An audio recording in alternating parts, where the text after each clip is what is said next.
50 años desde la conquista de Josué, es decir, allá por el año de 1398 antes de Cristo, imagínense, 1300 años antes de Cristo se comenzó a dar el gobierno de los jueces en medio del pueblo de Israel. Hasta Elí y el profeta Samuel juzgaron hasta el establecimiento de la monarquía, es decir, hasta que hubo el primer rey en Israel. ¿Quién era el primer rey en Israel?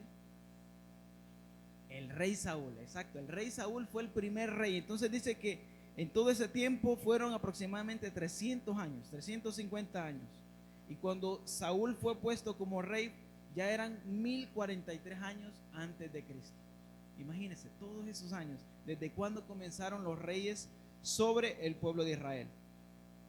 Los estudiosos dicen, o los investigadores, que no hay ningún autor claro que se mencione en el libro, pero en el Talmud judío identifican a Samuel, al profeta Samuel, quien fue un profeta clave que vivió durante el tiempo en el que se llevaron a cabo estos acontecimientos. Gloria al nombre de Jesús.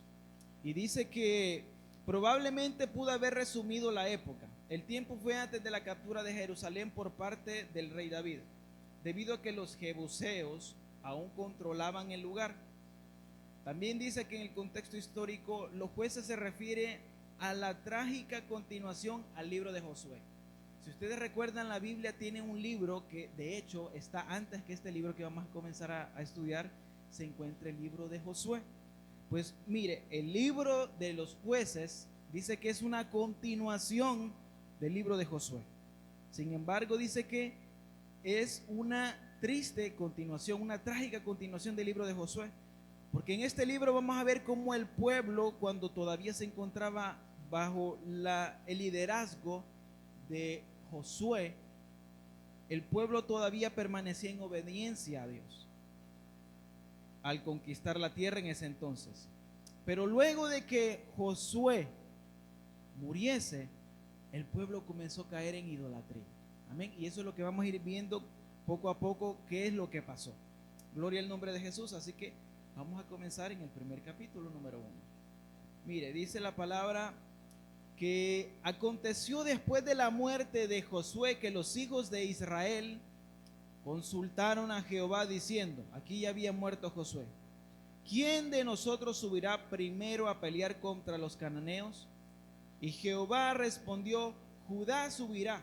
He aquí que yo he entregado la tierra en sus manos. Y Judá dijo a Simeón su hermano, sube conmigo al territorio que se me ha adjudicado y peleemos contra el cananeo, y yo también iré contigo al tuyo. Y Simeón fue con él. Ahora, yo quiero que entienda una cosa. Cuando habla de Judá y habla de Simeón, no está hablando de dos hombres. Aquí está hablando de dos tribus. O sea, aquí había mucho pueblo. Amén. La tribu de Judá era un gran pueblo de esa descendencia, y estaba la otra tribu de Simeón. Entonces, este era un gran pueblo que se había reunido para seguir la conquista de la tierra que Dios les había prometido. Con Josué como líder, ellos entraron a la tierra y comenzaron a conquistar como Dios se los había prometido. Amén. Dios los comenzó a bendecir y comenzaron a conquistar y a obtener terreno sobre aquella tierra que Dios les había hecho una promesa hace mucho tiempo a Abraham, que se la daría a él y a toda su descendencia. En este tiempo, ese es cuando se estaba cumpliendo esta promesa.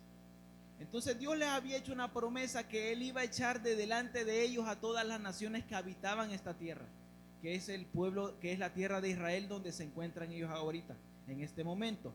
Sin embargo, mire lo que sucede. Dice que luego que ellos preguntaron a Dios, y dice que estas dos tribus se pusieron de acuerdo, subieron para pelear y comenzar a conquistar. Y dice, subió Judá y Jehová entregó en sus manos al cananeo y al fereceo, e hirieron de ellos en Besec a 10,000 hombres, y hallaron a Adoní Besec en Besec, y pelearon contra él, y derrotaron al cananeo y al fereceo, mas a Adoní Besec huyó, y le siguieron y prendieron, y le cortaron los pulgares de las manos y de los pies.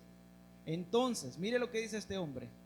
Entonces dijo Adoní Besec, 70 reyes cortados los pulgares de sus manos y sus pies. Recogían las migajas debajo de mi mesa. Como yo hice, así me ha pagado Dios. Imagínense, este hombre había hecho tantas veces lo mismo él con otros reyes, y ahora Dios estaba trayendo este castigo sobre él. Y no solamente sobre él, sino que sobre el pueblo con el cual estaba siendo conquistado por el pueblo de Israel. Gloria al nombre de Jesús. Seguimos leyendo. Y dice, y le llevaron a Jerusalén, donde murió.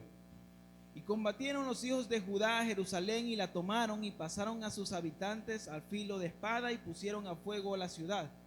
Después los hijos de Judá descendieron para pelear contra el cananeo que habitaba en las montañas, en el Negev y en los llanos. Y marchó Judá contra el cananeo que habitaba en Hebrón, la cual se llamaba antes Kiriat Arba, e hirieron a Sesaí, a Imán y a Talmai.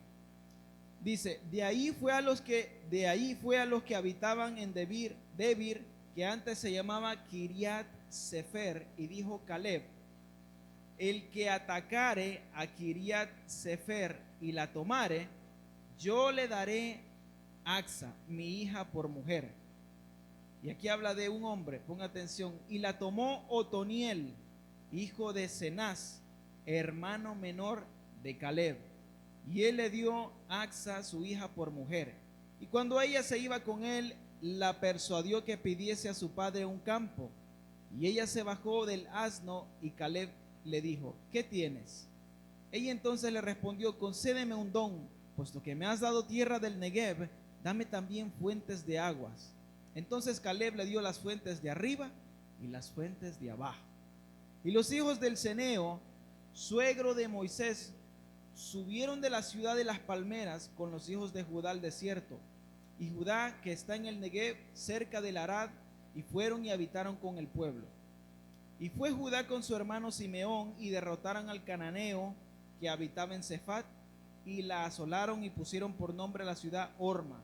Tomó también Judá a Gaza, ponga atención, tomó también Judá a Gaza con su territorio, Ascalón con su territorio, y Ecrón con su territorio.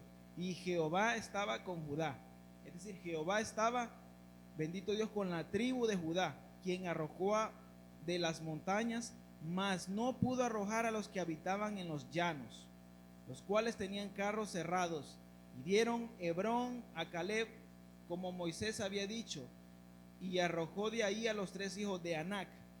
Los 3 hijos de Anac, cuando estudiamos la Biblia, en aquel tiempo habían hombres de una altura inmensa.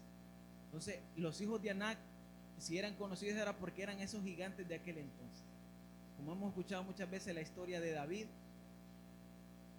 Goliat era uno de esos gigantes, pero los hijos de Anac también eran conocidos de otra manera. Bendito el nombre de Jesús. Gloria al nombre de Jesús. Ya le voy a decir que ahorita se me fue el nombre, pero estos hijos de Anac eran los gigantes de aquel entonces. Gloria al nombre de Jesús. Y mire cómo dice: mas el jebuseo que habitaba en Jerusalén no lo arrojaron los hijos de Benjamín, y el jebuseo habitó con los hijos de Benjamín en Jerusalén hasta hoy. También la casa de José, es decir, esta tribu, subió contra Betel, y Jehová estaba con ellos, y la casa de José puso espías en Betel, en la ciudad que antes se llamaba Luz. Y los que espiaban vieron a un hombre que salía de la ciudad y le dijeron: muéstranos ahora la entrada de la ciudad, y haremos contigo misericordia. Y él les mostró la entrada a la ciudad, y la hirieron a filo de espada, pero dejaron ir a aquel hombre con toda su familia. Y se fue el hombre a la tierra de los heteos y edificó una ciudad a la cual llamó Luz, y este es su nombre hasta hoy. Mire, como un denominador, ahorita el pueblo de Israel con todas esas tribus están conquistando. Dios les está dando la victoria, Dios está con ellos. Están sacando a todo aquel pueblo que habitaba aquella tierra, y Dios se la está dando como se los había prometido. Pero sigamos leyendo, mire lo que pasa después. En el verso 27, tampoco Manasés arrojó a los de Bet-Seán, ni a los de sus aldeas, ni a los de Taanac y sus aldeas, ni a los de Dor y sus aldeas, ni a los habitantes de Ibleam y sus aldeas, ni a los que habitan en Megiddo y en sus aldeas. y el cananeo persistía en habitar en aquella tierra. Mire lo que pasa aquí. Aquí comienza el pueblo a dejar pueblo del que no era parte de ellos. Dios les había dicho que Dios quería que sacaran todas esas naciones. Amén. Que cuando iban conquistando esa tierra tenían que sacarlas. Pero mire lo que pasa aquí. En esta parte ya el pueblo ya comienza a dejar este pueblo en medio de ellos. Pero cuando Israel se sintió fuerte, hizo al cananeo tributario, mas no lo arrojó. La Biblia, cuando habla de hacer tributario a otro pueblo, sobre ese pueblo, y que ellos cargarlos con una especie de impuesto, así como hacen con nosotros. Amén. Nosotros tenemos que pagar impuestos. Entonces nosotros somos tributarios. Eso es lo que hizo el pueblo de Israel. Dios quería que sacaran este pueblo, pero Israel los dejó ahí. Y viendo ellos que ellos eran fuertes y los podían dominar, pues imagínense, quizás pensaron, bueno, somos fuertes, ya los dominamos. En vez de que los saquemos, mejor dejémoslos y los hacemos tributarios, que nos estén pagando una cuota y los ponemos a trabajar. Eso fue, yo me imagino que ese fue el pensamiento del pueblo en ese entonces. Pero mire qué pasa.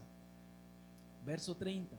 Tampoco Zabulón, la otra tribu, arrojó a los que habitaban en Quitrón, ni a los que habitaban en Naalal, sino que el cananeo habitó en medio de él y le fue también tributario. Tampoco Aser arrojó a los que habitaban en Aco, ni a los que habitaban en Sidón, en Abla, en Aksib, en Elba, en Afec y en Rojob. Y moró Aser entre los cananeos que habitaban en la tierra, pues no los arrojó. Mire lo que ha pasado ahora. Tampoco la tribu de Neftalí arrojó a los habitantes en Bet-Semes, ni a los que habitaban en Bet-Anat, sino que moró entre los cananeos que habitaban en la tierra. Mas le fueron tributarios los moradores de Bet-Semes y los moradores de Bet-Anat. Los amorreos acosaron a los hijos de Dan hasta el monte y no los dejaron descender a los llanos. Y el amorreo persistía en habitar en el monte de Erez, en Ajalón y en Salbín, pero cuando la casa de José cobró fuerzas, los hizo tributarios. Y el límite del amorreo fue desde la subida de Acrabín, desde Sela hacia arriba. Mire lo que pasa. Dios le prometió al pueblo de Israel que le iba a dar esta tierra donde fluía la leche y la miel, que iba a ser de ellos por heredad. Pero lo que Dios les había mandado era que conquistaran la tierra y que echaran estas naciones delante de ellos. Que Dios iba a estar con ellos para que ellos los echaran fuera. Pero si se fijan, a partir de la tribu de Manasés, ellos no comenzaron a arrojar al pueblo, sino que en vez de eso, ellos los hicieron tributarios y los dejaron ahí en la tierra con ellos. Mire lo que pasa en el capítulo 2.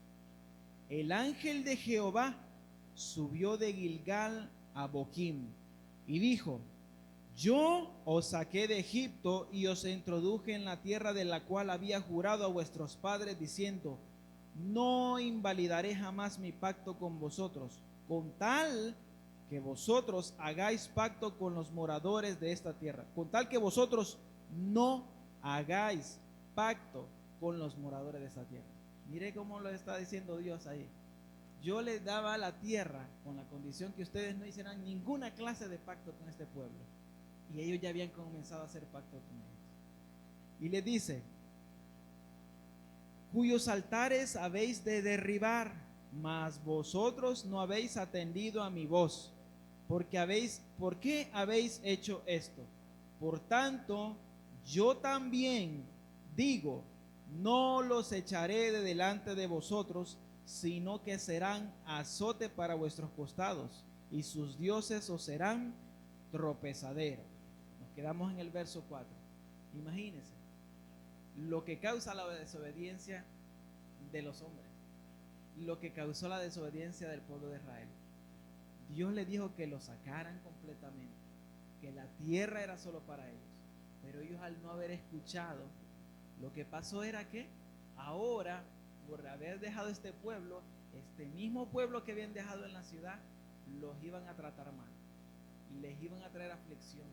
Y peor aún, dice Dios, que por no haberlos echado, como era un pueblo pagano, es decir, un pueblo que le servía a cualquier Dios habido y por haber, pero no le servían a Dios del pueblo de Israel, entonces iba a ser para ellos tropezadero. Es decir, que ellos iban a comenzar también a caer en la idolatría. Este es el principio de la caída de Israel. Si se fija bien, este es el principio de la caída de Israel. El pueblo de Israel anteriormente anduvo en el desierto bajo el liderazgo de Moisés. Y no nos vamos a ir tan atrás, sino que ya nos vamos al punto donde ya estaba la nueva generación que comenzó a entrar a la tierra. Era un pueblo que conocía de Dios, que sabían qué Dios ellos tenían, cuán poderoso era. Pero, ¿qué pasó? Luego que Moisés murió, se quedaron con Josué. Dios los bendijo a través de Josué. Vieron las maravillas que Dios hizo a través de Josué. La palabra dice que Dios comenzó a hacer milagros y proezas a través de Josué, y entonces temieron a Dios y temieron a José también, y lo creyeron como siervo de Dios, porque vio las cosas que hacía a través de él. Pero cuando murió Josué, el pueblo de Israel comenzó a pecar. Si se fijan ahorita, aquí ellos no tienen ningún líder. Ellos comenzaron, el libro de los jueces, comienzan ellos orando y preguntando a Dios quiénes van a subir, si pueden subir a empezar a conquistar la tierra. Pero ellos no, ahorita ellos van sin líder. Ellos no tienen líder. Ya Josué ya murió y no hay nadie que lo guíe.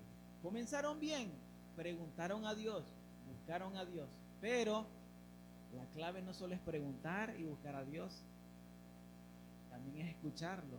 Y no solo es escucharlo, sino también hacer lo que Dios dice. Amén. Gloria al nombre de Jesús.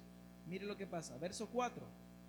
Cuando el ángel de Jehová habló estas palabras a todos los hijos de Israel, el pueblo alzó su voz y lloró. Y llamaron el nombre de aquel lugar Boquín. Y ofrecieron ahí sacrificios a Jehová. Boquín significa los que lloran. ¿Por qué? Porque ese fue un lugar de lamento, de tristeza, cuando Dios les dijo que ya no iba a echar a sus enemigos delante de él, sino que ahora iban a ser de tropezadero y de aflicción para ellos. Aquí en el verso 6, no quiero que se confunda, este es como un recordatorio de cuando estaba Josué. En este tiempo ya Josué ya no estaba. Mire lo que dice en el verso 8. Porque ya Josué había despedido al pueblo, y los hijos de Israel se habían ido cada uno a su heredad para poseerla.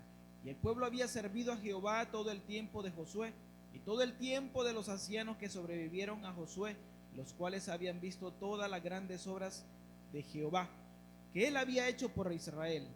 Pero murió Josué, hijo de Nun, siervo de Jehová, siendo de 110 años. Y lo sepultaron en su heredad en Timnat Sera, en el monte de Efraín, al norte del monte de Gaz. Y toda aquella generación también fue reunida a sus padres, y se levantó después de ellos otra generación que no conocía a Jehová ni la obra que él había hecho por Israel. Ponga atención y se lo voy a leer nuevamente este verso. Y toda aquella generación, verso 10, también fue reunida a sus padres, y se levantó después de ellos otra generación que no conocía a Jehová ni a la obra que él había hecho por Israel. ¿Qué pasa? Una generación, hermanos. Hablamos de que la Biblia declara que el hombre a lo mucho llega como a unos 80 años, 84, 85, bien, diciendo bien vivido, a duras penas. Entonces estamos hablando de una generación.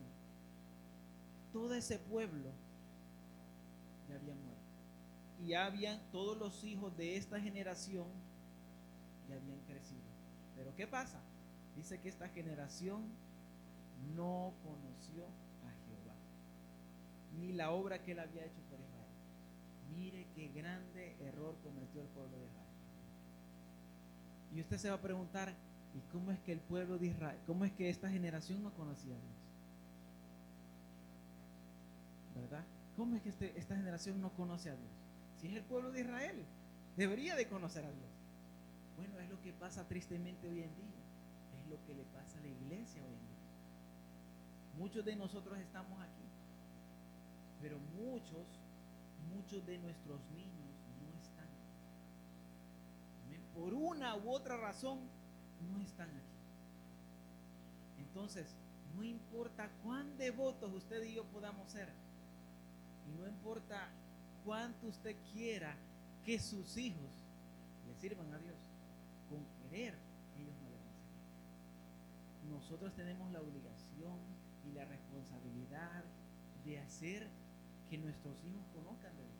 La palabra dice: instruye al niño en su camino para que cuando él fuere viejo no se aparte.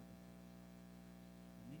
Entonces, Dios lo que dice es: instruyan a sus hijos, enséñenles sobre mí, para que cuando ellos crezcan me conozcan y sepan qué camino deben andar. Pero ¿qué pasó acá? Ellos no hicieron eso.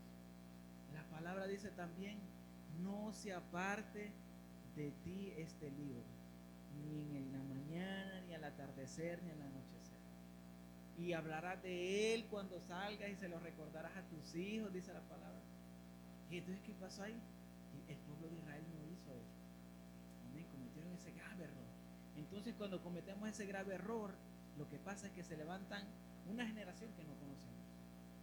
Ahora, yo cuando leía sobre esto me recordé de que popularmente en nuestros tiempos, hoy no sé si usted ya lo habrá escuchado, pero en nuestros tiempos ahora es bien famoso que se escucha que se encuentran tres generaciones en medio de nosotros. Está la generación X, la generación Y y la generación Z. Yo no sé si usted ya lo había escuchado. Amén. La generación X son aquellos nacidos entre 1969 al 80. La generación Y, o mejor conocidos como millennials, no sé si ya les suena, son aquellos conocidos entre 1981 y el 93. Y la generación Z son los que nacieron desde el 94 al 2010. Así que usted categorícese en qué generación se encuentra. Amén. Si usted es del 69 al 80, X. Si es del 81 en adelante, de la generación de los millennials. Si es de los Z, no lo creo. Los Z podrían ser nuestros niños allá. Amén. Entonces, ¿qué pasa? Hoy en día, también yo leí un artículo triste. Y el artículo decía así: ¿por qué nuestros jóvenes ya no quieren ir a la iglesia? Era un artículo de una columnista en el diario digital de Fox News. Y hablaban respecto por qué la juventud de hoy en día ya no quiere o ya no es atraída por asistir a la iglesia. Amén. Y ellos especificaban y decían qué es lo de que tiene ahora esta generación millennial o la generación Y. Que es que esta generación ahora es la generación de las computadoras, la generación de las que manejan los teléfonos, los smartphones, es la generación de los video games, es la generación que se conoce toda la tecnología, que es la generación que está, por decir, en la onda, en lo que está ahorita. Ellos se la saben de todas. Esa es la generación que se vive ahora. Pero esta generación que cree saber que está en los tiempos actuales, actualizado, no conoce a Dios. Entonces, por eso, hoy en día, si usted mira las iglesias, es raro que usted vaya a ver jóvenes dentro de la iglesia. Generalmente ya es jóvenes adultos mayores que ya se están viendo en la iglesia. ¿Por qué? Porque se ha cometido el error de que no hemos encaminado a los niños como le pasó al pueblo de Israel. Entonces, cuando crecen los jóvenes, queremos que ellos acepten a Dios, que vivan para Dios, pero es muy difícil. Es muy difícil porque ya están envueltos por este mundo, ya están envueltos por estos tiempos. Ellos no quieren saber nada de eso. Yo también leí otro artículo donde le llaman a la juventud de esta generación los YOLO. Y los YOLO le dicen así porque es una generación que tienen ¿cómo se dice? Un eslogan de vivir, no sé cómo, no me recuerdo más que dicen. Un eslogan, no sé, tienen un su dicho, un propio dicho, que ahora la juventud de ahora dice: le dicen YOLO porque en inglés significa you live once. Tú solo vives una vez. Entonces esta generación, ¿qué pasa? Como tiene esa mentalidad que la vida solo es una, la vida la viven al máximo, la vida la viven a lo loco, porque como solo es una vida y esto se acaba, hay que aprovechar. Ese es el pensamiento de ahora de esta generación. Por eso la generación de ahora no quiere saber nada de Dios. Esta generación piensa que esta es la vida que tiene que aprovechar vivirla, porque de ahí se acabó todo. Pero el error tan grande que ellos desconocen es que no saben que es cierto. La vida en esta tierra es corta, el periodo es corto y ya no vamos a tener otra oportunidad en esta tierra. Solo vamos a vivir en esta tierra por un periodo tan corto de vida. Pero lo que ellos ignoran es que cuando mueran no se acaba todo. Ese es el error grande que ellos tienen, que no se va a acabar todo, pero la mayoría piensa que ahí se acaba todo. Entonces, imagínense, lo mismo le pasaba al pueblo de Israel en aquel entonces. Se levantó una generación que no conocía a Dios. Verso 11. Después los hijos de Israel hicieron lo malo ante los ojos de Jehová. ¿Por qué le hicieron lo malo? Porque no conocían a Dios. Y sirvieron a los Baales. Dejaron a Jehová, el Dios de sus padres, que los había sacado de la tierra de Egipto. Y se fueron tras otros dioses, los dioses de los pueblos que estaban en sus alrededores, a los cuales adoraron y provocaron a ira a Jehová, y dejaron a Jehová y adoraron a Baal y a Astarot, y se encendió contra Israel el furor de Jehová, el cual los entregó en manos de los robadores, de los que despojaron, y los vendió en manos de sus enemigos de alrededor. Y no pudieron ya hacer frente a sus enemigos. Por donde quiera que salían, la mano de Jehová estaba contra ellos, para mal, como Jehová había dicho y como Jehová se lo había jurado, y tuvieron gran aflicción. Esta generación que no conocía a Dios, no adoró a Dios, pero se fueron tras los ídolos. Así como ahora, la gente de ahora no conoce de Dios que nosotros servimos, pero como quiera ellos siempre adoran a Dios. ¿Por qué? Porque cuando Dios nos creó, el objetivo primario, principal, es traer gloria y adoración a Dios. ¿Quiere saber cuál es el objetivo de su vida? Traer gloria a Dios. Dios nos creó simple y llanamente para glorificar su nombre. Ahora que a través de nuestra vida Dios también va a traer muchas bendiciones y va a hacer muchas cosas, Dios lo va a hacer. Dios ha tomado para uno para esto, otro para aquello. Dice que el Espíritu reparte como Él quiere. Él pone a uno para hacer una cosa, Él pone a hacer para otro. Pero el primer objetivo del hombre es traer gloria y honra y adoración a Dios, reconocerlo a Él como Dios. Ese es nuestro objetivo en la vida. Pero este pueblo, como no sabían de Dios, pero tenían dentro de ellos eso, ellos siempre buscan seguir algo. Y el hombre siempre cae en el pecado. Hoy ya no, quizás piense usted, ya no van a adorar los Baales, ya no adoran a Astarot, ya no adoran a todos esos muñecos que adoraban antes, pero nuestros ídolos son diferentes. Son modernos, pero hay ídolos. Ahora nuestros ídolos pueden ser la tecnología, nuestros ídolos pueden ser el trabajo, nuestros ídolos pueden ser los bienes. O sea, cualquier cosa que tome el lugar de Dios en nuestro corazón, ya eso los convierte en un ídolo. Ya eso mueve muchas veces a Dios a que se entristezca y también a que se aire. Amén. No sé si tiene alguna pregunta hasta el momento. ¿Alguna duda? ¿No estamos bien? Gloria al nombre de Jesús. Y dice la palabra, y verso 16, y Jehová levantó jueces que los librasen de mano de los que los despojaban. Pero tampoco oyeron a sus jueces, sino que fueron tras dioses ajenos, a los cuales adoraron. Se apartaron pronto del camino en que anduvieron sus padres, obedeciendo los mandamientos de Jehová. Ellos no hicieron así. Y cuando Jehová les levantaba jueces, Jehová estaba con el juez y los libraba de manos de los enemigos todo el tiempo de aquel juez, porque Jehová era movido a misericordia por sus gemidos a causa de los que los oprimían y afligían. Mas acontecía que al morir el juez, ellos volvían atrás y se corrompían más que sus padres, siguiendo a dioses ajenos para servirles e inclinándose delante de ellos, y no se apartaban de sus obras ni de su obstinado camino. Y la ira de Jehová se encendió contra Israel y dijo: por cuanto este pueblo traspasa mi pacto que ordené a sus padres y no obedece mi voz, tampoco yo volveré más a arrojar de delante de ellos a ninguna de las naciones que dejó Josué cuando murió, para probar con ellas a Israel si procurarían o no seguir el camino de Jehová andando en él, como lo siguieron sus padres. Por esto dejó Jehová aquellas naciones sin arrojarlas de una vez, y no las entregó en las manos de Josué. Mire lo que pasa ahora. Entonces ahora Dios ya está decepcionado de su pueblo, porque está haciendo todo lo que le había dicho que no hiciera. Y entonces Dios dice: bueno, no cumplieron con lo que habíamos acordado. Tristemente voy a tener que dejar las naciones que ustedes dejaron, y ahora ellos los van a atormentar y ellos los van a afligir.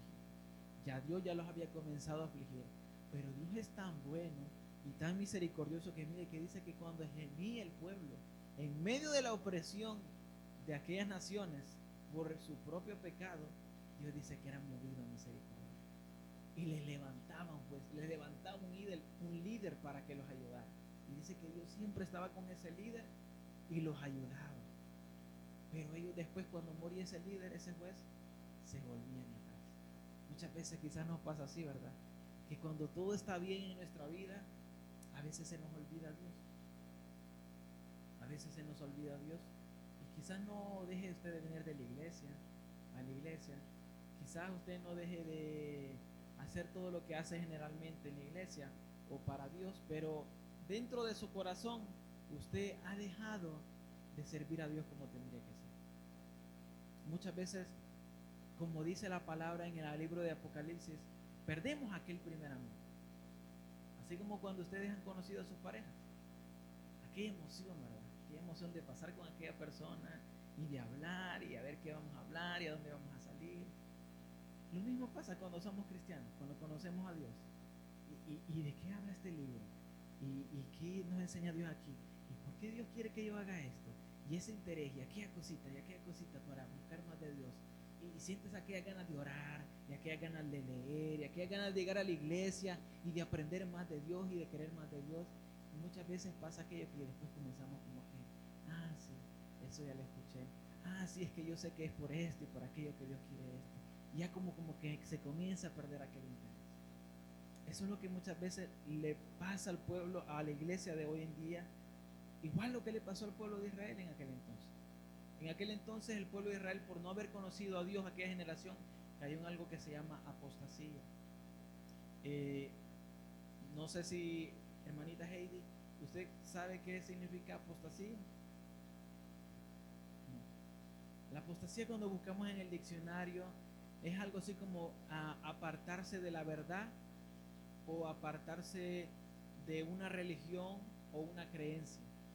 Eso según el diccionario. Apostasía vendría a ser apartarse de la fe en la cual uno ha creído. Nosotros ahora somos cristianos y creemos en nuestro Señor Jesucristo. Pero cuando nos apartamos, entonces ya estamos cayendo en apostasía, porque ya negamos aquello que hemos creído. Porque la Biblia dice que el que persevera hasta el fin, ese será salvo. Eso, entonces, como comenzamos a creer eso, esa es nuestra fe. Pero si nos apartamos, entonces comenzamos a negar aquello que creímos una vez. Amén. Entonces el pueblo de Israel había caído en esto. Hoy en este tiempo la iglesia también está cayendo en esto. Y quizá muchas veces pueda haber muchas iglesias cristianas. Hay muchas iglesias, todavía hay muchas iglesias que tienen nombres de que son iglesias cristianas, denominaciones de iglesias cristianas. Pero estas iglesias ya no se basan o ya no se rigen mayormente por lo que dice la Biblia. Más que todo, muchas de estas iglesias ahora lo que son centros de atracción o de entretenimiento. Pueden traer alguna pequeña porción de la palabra, pero más allá de aquello han caído en aquello como de mantener al pueblo en un positivismo o en una doctrina que realmente está fuera de la Biblia. Amén. Entonces, aunque esa gente todavía se sigue congregando, ya ha habido una apostasía ahí, porque ya no están conforme a la palabra. Amén. Entonces, por eso hay que ser bien cuidadosos, y por eso es la importancia de escudriñar la palabra.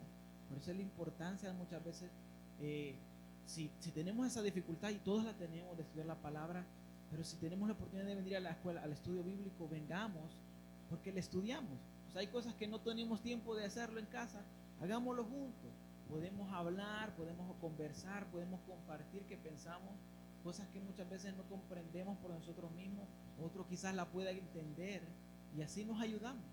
Pero es importante que nosotros permanezcamos en la palabra. Amén.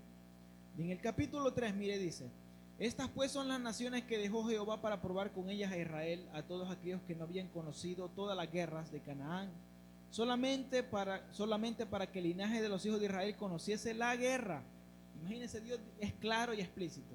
Como este pueblo no conocía la guerra ni la aflicción, pues Dios les dejó estas naciones para que entiendan que era pasar esa situación, para que le enseñasen a los que antes no la habían conocido. Los 5 príncipes de los filisteos, todos los cananeos, los sidonios, los heveos, los que habitaban en el monte del Líbano, desde el monte de Baal Hermón hasta llegar a Hamat, y fueron para probar con ellos a Israel, para saber si obedecerían a los mandamientos de Jehová que él había dado a sus padres por mano de Moisés. Así los hijos de Israel habitaban entre los cananeos, heteos, amorreos, fereceos, heveos y jebuseos, y tomaron de sus hijas por mujeres, y dieron sus hijas a los hijos de ellos, y sirvieron a sus dioses. Si nos vamos más atrás, en el libro de Éxodo, Levítico, en ese tiempo Dios comenzó a darle mandamientos al pueblo de Israel, Dios comenzó a darle estatutos, Dios comenzó a darle ordenanzas. Y una de las ordenanzas que Dios le daba al pueblo era que nunca, por ningún motivo, ellos tuvieron ningún tipo de relación con las otras naciones, que no se mezclaran con esas naciones, porque el día que ellos hicieran eso, entonces iban a ir detrás de los ídolos. Entonces se ven aquí ahora también el pueblo de Israel comienza a tomar hijas de otras naciones y comienzan a tomarlas por esposas. Los hombres de Israel comienzan a tomar esposas, personas, mujeres que no conocían a Dios, que no servían de Dios, que no eran israelitas. Entonces, ¿qué pasa? Estas naciones tienen sus dioses, estas naciones adoran sus ídolos. ¿Y qué pasa cuando ellos se casan con estas mujeres?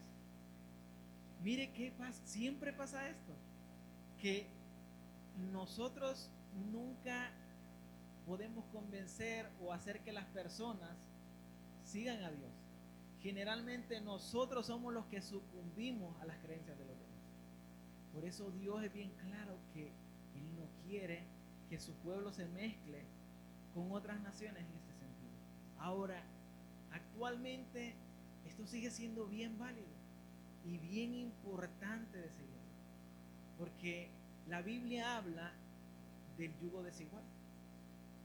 Y no voy a profundizar tanto, pero porque estamos en eso, la Biblia habla del yugo desigual. Y es algo muy parecido a lo que pasaba en este asunto. El yugo desigual, si usted, cuando la Biblia habla un lenguaje por aquel tiempo según el pueblo estaba bien entendido por yugos. Yo creo que la mayoría de nosotros entiende que es un yugo, ¿verdad? Entonces conocemos los bueyes, en nuestros países andan con sus carretones y son atados por los yugos en sus cuerpos. Generalmente andan 2 bueyes para jalar esas carretas. Entonces, si se fija, la analogía que Dios utiliza es que nosotros somos como esos bueyes, ¿verdad? Pero si usted se fija, esos bueyes tienen que ser del mismo tamaño y tienen que tener la misma fuerza para que a la hora que jalan la carga no recaiga más sobre uno que sobre el otro. Amén. Entonces, Dios utiliza esta genealogía, ponga atención. ¿Qué pasa? Dios nos dice: no se junten con personas que no conocen de Dios. ¿Por qué? Porque después se les hace más difícil la carga. Generalmente, muchas veces, y la mayoría de todos los cristianos tendemos a pensar: yo lo voy a rescatar para el Señor, yo me lo voy a ganar para el Señor, yo sé que el Señor lo va a salvar. Esa es la tendencia que tenemos. ¿Pero por qué? Porque estamos anteponiendo nuestras emociones, nuestros sentimientos, y Y generalmente cuando pasa eso, pues nuestro razonamiento se anula. Pero realmente, ¿quién es el que salva las almas? Dios. O sea, no depende de mí, ni depende de las personas en sí, sino de Dios, porque la palabra dice que Dios es el que trae al hombre. Imagínense, o sea, si estamos aquí porque Dios nos tocó el corazón. ¿Cuántas veces a mí me hablaron y yo siempre fui respetuoso, yo les aceptaba sus tratados? Muchos me hablan de muchas diferentes religiones, a veces me encontraba testigos de Jehová, en fin, mucha gente yo les recibía, les escuchaba y gracias y cualquier nos visita y le esperamos. Yo los escuchaba, pero hasta ahí. Pero es Dios el que trata en el corazón del hombre. Entonces esa es la importancia de que nosotros pongamos atención a todo lo que Dios nos pide. Eso es lo que le pasó al pueblo de Israel. Se comenzó a juntar con mujeres que no le servían a Dios. Entonces, ¿qué pasó? Los hombres, por amor a sus mujeres, pues, para estar bien con su mujer, ¿qué es lo que les toca? Hacer lo que la mujer quiere, ¿verdad? Eso es lo que tendemos a hacer. Y eso es lo que tristemente pasa. Generalmente es bien difícil que ellos se conviertan. Pero, gloria al nombre de Dios, para Dios no hay nada imposible. Pero lo que Dios trata de evitar es que nosotros andemos con esa carga, con esa dificultad de caminar en este posible. Hermanos, todos estamos en una batalla. Todos los que estamos aquí tenemos una lucha constante. Y imagínense estar en esa lucha de que no solamente tiene que cargar con usted, sino que también tiene que estar por su familia, peleando. No es como lo hermoso estar peleando dos, la pareja por su familia. Amén. Pero muchas veces nosotros cometemos ese error. Entonces, Dios lo que quiere es que evitarnos dolores de cabeza, evitarnos situaciones dolorosas. Gloria al nombre de Jesús. Y mire lo que dice el verso 7. Hicieron pues los hijos de Israel lo malo ante los ojos de Jehová y olvidaron a Jehová su Dios y sirvieron a los Baales y a las imágenes de acera, y la ira de Jehová se encendió contra Israel y los vendió en manos de Cusán Risataim, rey de Mesopotamia, y sirvieron a los hijos de Israel. Y sirvieron los hijos de Israel a Cusán Risataim 8 años. Entonces clamaron los hijos de Israel a Jehová, y Jehová levantó un libertador a los hijos de Israel y los libró, esto es, a Otoniel. ¿Se recuerdan que en el principio escuchamos este nombre? Otoniel, hijo de Cenaz, hermano menor de Caleb. Y el espíritu de Jehová vino sobre él, y juzgó a Israel, y salió a batalla. Y Jehová entregó en su mano a Cusán Risataim, rey de Siria, y prevaleció su mano contra Cusán. Y reposó la tierra 40 años, y murió Otoniel, hijo de Cenaz. Verso 12. Volvieron los hijos de Israel a hacer lo malo ante los ojos de Jehová, y Jehová fortaleció a Eglón, rey de Moab, contra Israel, por cuanto había hecho lo malo ante los ojos de Jehová. Junto consigo a los hijos de Amón y de Amalek, y vino e hirió a Israel y tomó la ciudad de las palmeras. Y sirvieron los hijos de Israel a Eglón, rey de los moabitas, 18 años. Un libertador. Y clama a Ahod, hijo de Gera, de la tribu de Benjamín, el cual era zurdo. Y los hijos de Israel enviaron con él un presente a Eglón, rey de Moab. Y Ahod se había hecho un puñal de 2 filos, de un codo de largo, y se lo ceñó debajo de sus vestidos a su lado derecho. Y entregó el presente a Eglón, rey de Moab, y era Eglón hombre muy grueso. Y luego que hubo entregado el presente, despidió a la gente que se lo había traído. Mas él se volvió desde los ídolos que están en Gilgal y dijo: Rey, una palabra secreta tengo que decirte. Él entonces dijo: Calla. Y salieron de delante de él todos los que con él estaban. Y se le acercó a Ahod, estando él sentado solo en su sala de verano. Y Ahod dijo: Tengo palabra de Dios para ti. Entonces se levantó de la silla.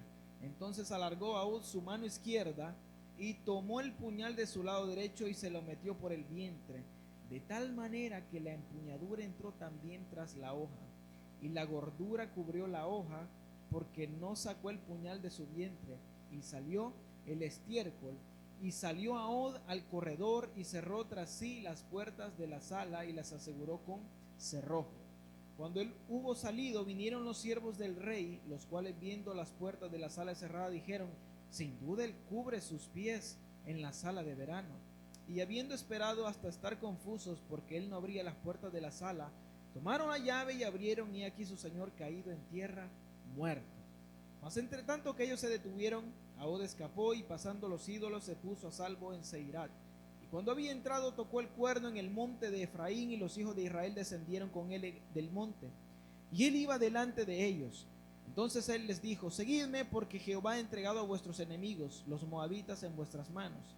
Y descendieron en pos de él, y tomaron los vados de Jordán y Moab, y no dejaron pasar a ninguno. Y en aquel tiempo mataron a los moabitas como 10,000 hombres, todos valientes y todos hombres de guerra. No escapó ninguno. Así fue subyugado Moab aquel día bajo la mano de Israel, y reposó la tierra 80 años. Nuevamente, Dios misericordioso los levanta otro juez, los liberta, hace Dios unas proezas. Mire que Dios es terrible, Dios es tremendo, porque con un solo hombre, y Dios así y deshacía con las naciones. Por la misericordia, por la pura misericordia y por amor a su pueblo. Y porque Él es fiel a sus promesas, Él hacía por su pueblo. Y mire cuánto tiempo pasó. Pasaron 80 años en reposo, que ninguna nación los perseguía ni los afligía. Verso 31. Después de él fue Sangar, hijo de Anad, el cual mató a 600 hombres de los filisteos con una aguijada de bueyes, y él también salvó a Israel. Otro juez. Débora.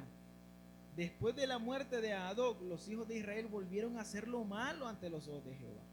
Y Jehová los vendió en manos de Jabín, rey de Canaán, el cual reinó en Hazor, y el capitán del ejército se llamaba Sísara, el cual habitaba en Arot Goín. Entonces los hijos de Israel clamaron a Jehová, porque aquél tenía 900 carros herrados, y había oprimido con crueldad a los hijos de Israel por 20 años. Hermano, pues, si un año le parece mucho, 2, 5, imagínense 20 años que esas naciones lo estén oprimiendo y esclavizando y tratando mal y haciéndolo tributario y hostigándolo, todo por el pecado. Amén. Imagínense qué malas son las consecuencias de nuestro pecado. Y Dios nunca ha tenido la intención de hacer eso con nosotros. Al contrario, Dios siempre le quiso dar la victoria al pueblo, y que ellos fueran los que gobernaran sobre las demás naciones, que ellos fueran ejemplo. Pero lo que pasa es que cuando desobedecemos, lo que viene, lejos de que seamos ejemplo bueno, somos ejemplo malo. Entonces en el capítulo 4, gobernaba en aquel tiempo Israel una mujer llamada Débora, y esta mujer era profetisa, mujer de Lapidot, y acostumbraba a sentarse bajo la palmera de Débora, entre Ramá y Betel, en el monte de Efraín. Y los hijos de Israel subían a ella a juicio, y ella envió a llamar a Barak, hijo de Abinoam, de Sedes de Neftalí, y le dijo: no te ha mandado, gloria al nombre de Jesús, no te ha mandado Jehová Dios de Israel, diciendo: ve, junta a tu gente en el monte de Tabor, y toma contigo 10,000 hombres de la tribu de Neftalí y de la tribu de Zabulón, y yo atraeré hacia ti el arroyo de Sison, a Sísara, capitán del ejército de Jabín, con sus carros y sus ejércitos, y los entregaré en tus manos. Barak le respondió: si tú fueres conmigo, yo iré, pero si no fueres conmigo, no iré. Aquí hay un punto bien importante que quiero recargar. Las mujeres son igual de importantes que los hombres jóvenes. Nosotros, y generalmente dentro de la iglesia, tendemos a tener el error de que entendemos que Dios ha designado un orden y que Dios ha puesto por sacerdote a los hombres. Pero eso no quiere decir que la mujer es menor ni que es menos. La mujer es igual de importante delante de los ojos de Dios. Ustedes, hermanitas, como mujeres delante de Dios, son igual de importantes que cualquier hombre en la tierra. Ustedes son igual de importantes que Moisés y que Josué. Dios las mira con esa importancia y ese aprecio. Y un ejemplo claro era esta mujer. Dios levantó a una mujer como esta. Y el pueblo venía delante de ella para que ella juzgara al pueblo. Es decir, que el pueblo, los asuntos, con situaciones y problemas que tenía el pueblo, ellos venían delante de esta mujer y ella, llena del poder de Dios y la sabiduría y del Espíritu Santo, porque dice que era profetisa, ella hacía justo eso. Pero mire lo que Dios hace. Dios a través de ella le hace un llamado a este varón. ¿Y qué pasa con Barak? Él le dice que si ella va con él, él lo hace. Dios le da una promesa en el llamado. Dios le hace un llamado a Barak y le promete que si él hace lo que le está diciendo, que él ya le entrega en sus manos a ese pueblo. Pero él dice todavía, bueno, si vienes tú conmigo, entonces yo voy. ¿Qué es lo que le estaba diciendo ahí Barak? Yo no le creo a Dios, pero si tú vas conmigo, entonces yo lo hago. Muchas veces nosotros cometemos ese grave error. Dios muchas veces nos ha hablado cosas en nuestra vida y Dios nos ha dicho qué cosas quiere hacer con nosotros. Pero el temor muchas veces quita la bendición que Dios tiene para nuestra vida. Y más allá que la bendición, muchas veces Dios también a veces nos tiene que avergonzar porque no obedecemos a la palabra de Dios. Amén. Ya vamos a ir terminando. Solo quiero terminar con este verso. Ella dijo, iré contigo, mas no será tuya la gloria de la jornada que emprendes, porque en mano de mujer venderá Jehová, así será. Y levantándose Débora fue con Barak a Ceres. Esta mujer es ejemplar, ¿no? Esta mujer para mí es un ejemplo. Ella no anduvo con tanto, te dijeron a ti, pero tú no quieres ir, entonces voy yo. Así le dijo a ella. Dios te está diciendo que te va a entregar al pueblo y tú no lo quieres hacer, y ya te dijo que ya te dio la victoria. Entonces, no, está bien, no vayas, voy a ir yo, pero Dios me la va a entregar en manos de una mujer. Imagínense, las mujeres tendemos a pensar que es que la mujer es muy delicada, la mujer no puede hacer aquello. Mentira, para Dios todo es posible. ¿Y sabe qué? La iglesia está más llena de mujeres que de hombres. Las mujeres llenan más las iglesias que los hombres. Hay más Déboras que saber qué en la iglesia, que Moisés, que Josué. ¿Me entienden? Yo quiero que entiendan que son importantes ustedes. Amén. Y que cuando Dios nos mande a hacer algo y Dios nos promete algo, no dudemos que Él lo va a hacer. Yo sé que algunos de nosotros quizás Dios nos ha hablado y nos ha dado promesas. No dejen de creer en las promesas y hagan lo que tienen que hacer, y Dios va a hacer lo que habla. Amén. Sé que nos vamos a quedar hasta aquí, pero vamos a continuar, si Dios lo permite, la próxima estudio bíblico con el estudio del libro de los Jueces. Hasta aquí con mi parte, el pastor con nosotros, que Dios le bendiga.